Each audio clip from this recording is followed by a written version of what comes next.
আর radio টিভিতে অসত্য প্রচার এবং বাগাড়ম্বরই এদের একমাত্র পুঁজি। দেশের এই চরম দুর্দিনে দেশপ্রেমিক জাতীয়তাবাদী শক্তি এবং ইসলামী আন্দোলনরত দলগুলো সহ গোটা জাতিকে আহ্বান জানাই, ঈমান হেফাজত এবং দেশের স্বাধীনতা রক্ষার জন্য সকল প্রকার ভেদাভেদ ভুলে যান। সেই সাথে দলীয় সংকীর্ণতার ঊর্ধ্বে উঠুন।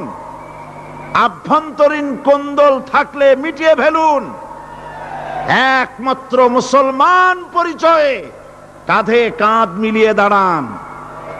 আর ঐক্যবদ্ধ হয়ে কোরআনের আন্দোলনকে, কোরআন প্রতিষ্ঠার আন্দোলনে ঝাঁপিয়ে পড়ুন। সকলকেই মনে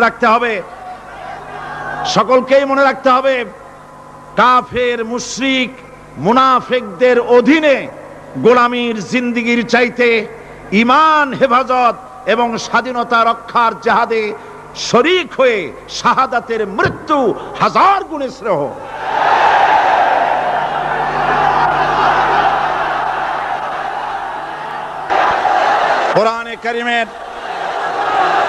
কোরআনে কারীমের তাফসীর শুরু করার আগে সাংবাদিকদের জন্য আমি এই কথাগুলি বললাম, যেহেতু রাত বেশি হলে তারা কথাগুলি পত্রিকায় দিতে পারবে না, সেই জন্য পুরা নিউজ বলার আগে হেডলাইনগুলি জানাই দিলাম। তবে সাংবাদিকদের ব্যাপারে আমার একটু কথা আছে। সেই কথা হচ্ছে, সাংবাদিকতা মহান পেশা। সব সময় আমরা সম্বোধন করি সাংবাদিক বন্ধুগণ, আমরা জাতির বিবেক তাদেরকে মনে করি, ঠিক কিনা বলেন? এই চট্টগ্রাম তাফসীরুল কোরআন মাহফিল কি নিয়ে যা ঘটলো, সাংবাদিকদের মাধ্যমেই গোটা জাতি এবং দুনিয়া জানতে পেরেছে। ওই সব সাংবাদিকদেরকে আমি আমার অন্তরের অন্তঃস্থল থেকে মোবারকবাদ জানাই, যেসব সাংবাদিকরা জীবনের ঝুঁকি নিয়ে সত্যকে বিকশিত করেছেন। কিন্তু তার মধ্যেও কিছু কিছু সাংবাদিক আছে, আমি তাদেরকে দু একটি কথা না বলে পারবো না। বলবো? বলাই লাগবে। তার মধ্যে একটি পত্রিকা, যার নাম জনকণ্ঠ ওরফে রকণ্ঠ, এই পত্রিকাটি আজ রিপোর্ট করেছে, জনকণ্ঠ, সশস্ত্র ক্যাডার প্রহরায় চট্টগ্রামে সাঈদীর তাফসীর মাহফিল শুরু। আজকের এই লক্ষ লক্ষ জনতাকে জিজ্ঞেস করতে চাই, এই লক্ষ লক্ষ জনতা আপনারা কোন সশস্ত্র ক্যাডার চোখে দেখেছেন?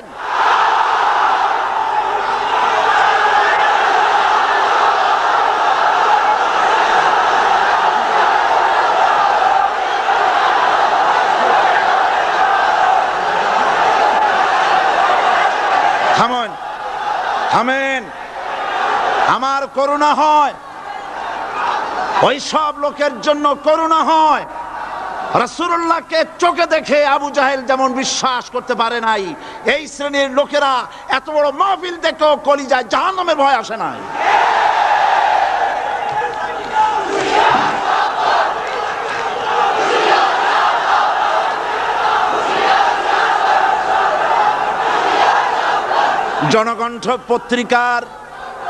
জনকণ্ঠ পত্রিকার সাংবাদিক যদি খুঁজে খুঁজে সশস্ত্র ক্যাডার আপনি এভাবে খুঁজে খুঁজে পান, সাংবাদিকতার চাকরি ছেড়ে পুলিশে চাকরি নিন।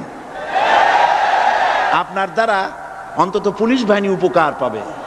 এত বড় মিথ্যে কথা লিখবেন না, আপনাকেও মরতে হবে এবং আল্লাহর কাছে আপনাকেও জবাবদিহি করতে হবে। এবার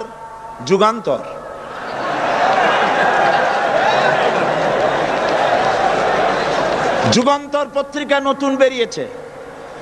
যুগান্তরকে দেশবাসী বস্তুনিষ্ঠ সংবাদ পরিবেশন করবে বলেই আশা করে।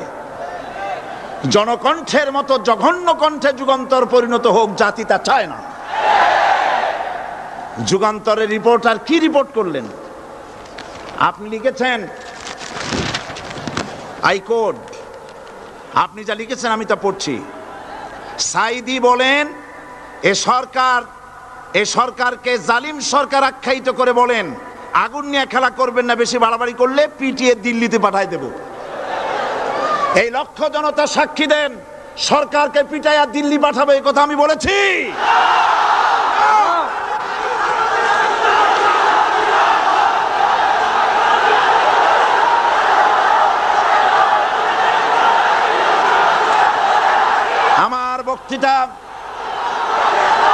আমার বক্তব্য রেকর্ড হয়, টিভি আছে, ভিডিও আছে। আপনি এই লক্ষ লক্ষ মানুষ আপনাকে মিথ্যাবাদী মনে করবে যে আপনি একটা মিথ্যা কথা লিখছেন, কিন্তু গোটা জাতির কাছে যুগান্তর গিয়ে আমাকে আপনি কি বানালেন? 40 বছর এই রাস্তায় কথা বলি, কোরআনের কথা বলি, 40 বছর এই রকমের হালকা কথা, সরকার পিটায় দিল্লি পাঠাবো এই রকমের পোলাপানের মতো কথা যদি আমি বলতাম, তাহলে কি মানুষ আসতো আমার মাহফিলে? এই যুগান্তর পত্রিকা আমার বগুড়ার বক্তৃতাকে বিকৃত করেছে। বগুড়ায় আমি কি বলেছিলাম আজকে সে কথা আপনাদের জানা দরকার। সরকারের সোনার ছেলেরা আমাকে বলেছে আমি স্বাধীনতা বক্তব্য রাখি, স্বাধীনতা বিরোধী বক্তব্য রাখি। বগুড়ায় তার প্রমাণ করেছি। বগুড়া আমি কি বলেছি? বগুড়ায় আমি বক্তব্য রাখতে গিয়ে বললাম, বর্তমান প্রধানমন্ত্রী, আমি যা বলি আমার তা মনে থাকে এবং রেকর্ড আছে, হাজার হাজার মানুষের সামনে বলেছি। কোন পত্রিকা এরকমের বেকায়দা রিপোর্ট করে না যেমন আজকে আপনি করেছেন, পিটাইয়া দিল্লি পাঠাবো। কি আর কেউ করেছে রিপোর্ট? সেখানে আমি বলেছি 4 দলের মহাসমাবেশগুলি দেখে প্রধানমন্ত্রীর মাথা খারাপ হয়ে গেছে। আর মাথা খারাপ হইতেই পারে, যেহেতু ফ্যামিলি অ্যাফেয়ার্স যদি খারাপ থাকে মাথা গরম থাকে। আমি সেখানে বলেছি প্রধানমন্ত্রী তিনি বলেছেন 4 দল একত্রিত হয়ে বাংলাদেশটারে পাকিস্তান বানাবে। দেখছেন না পত্রিকায়? আমি বলেছি দেখেন, একটা দেশের প্রধানমন্ত্রী মিথ্যা কথা বলেন, আমি এই রকমের কথা বলবো না, তবে উনি যা বলেন তা কিন্তু সত্য নয়। মিথ্যাবাদী আমি বলতে পারি না, বলবোই না, তবে যা বলেন তা সত্য নয়। আস্তে করে বলছি। উনি বলছেন দেশটারে পাকিস্তান বানাবে 4 দল। আমি বললাম বিগত 21 বছর যারা দেশ চালাইছে তারাই তো 4 দলের মধ্যে আছে না নাই? পাকিস্তান বানাইছে তারা? আচ্ছা আপনারা বলেন পাকিস্তান কাছে না হিন্দুস্তান কাছে?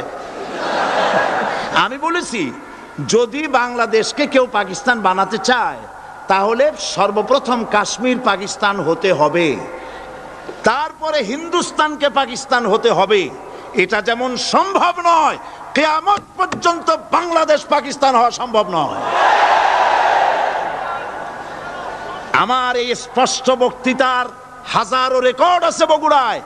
কেউ ধরনের বাজে রিপোর্ট করেনি।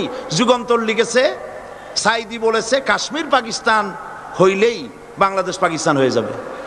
আমি ওই দিন ঢাকায় এসেই যুগান্তর পত্রিকার চিফ রিপোর্টারকে টেলিফোন করে বলেছি আপনি একটা ভুল রিপোর্ট আপনার সাংবাদিক করেছে বগুড়া থেকে, জাতি বিভ্রান্ত হবে।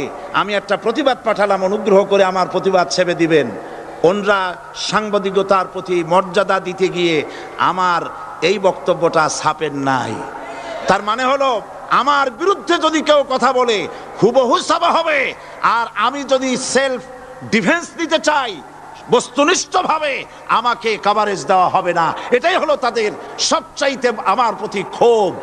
এবং তারা চায় আমাকে জনগণ থেকে বিচ্ছিন্ন করতে, কিন্তু জনগণ থেকে আমাকে বিচ্ছিন্ন করা যাবে না। কারণ আমার আকর্ষণে মানুষ আসে না, আকর্ষণ হলো আল্লাহর কোরআন। জনগণকে বিচ্ছিন্ন করা যাবে না। আমি তাফসীরের আগে যুগান্তর পত্রিকার সাংবাদিককে অনুরোধ করব, আপনি অনুগ্রহ করে আপনি এই সংশোধনটি মেহেরবানি করে পাঠিয়ে দিন যে গতকাল যে কথা বলা হয়েছিল যে সরকারকে লাঠি দিয়ে পিটাইয়া দিল্লি পাঠায় দেবো, এই কথা যে এটা আমি ভুল লেগেছি। মানুষ ভুল স্বীকার করলে কোনো অপরাধ নাই, অন্যায় নাই। আমরা আশা করব আগামীকালের যুগান্তরে আমরা দেখব যে আপনি ভুল স্বীকার করেছেন, এর দ্বারা যুগান্তরের মান কমবে না, মান বেড়ে যাবে। আর যদি ভুল স্বীকার না করেন, আল্লাহর অভিশাপের জন্য প্রস্তুত থাকবেন।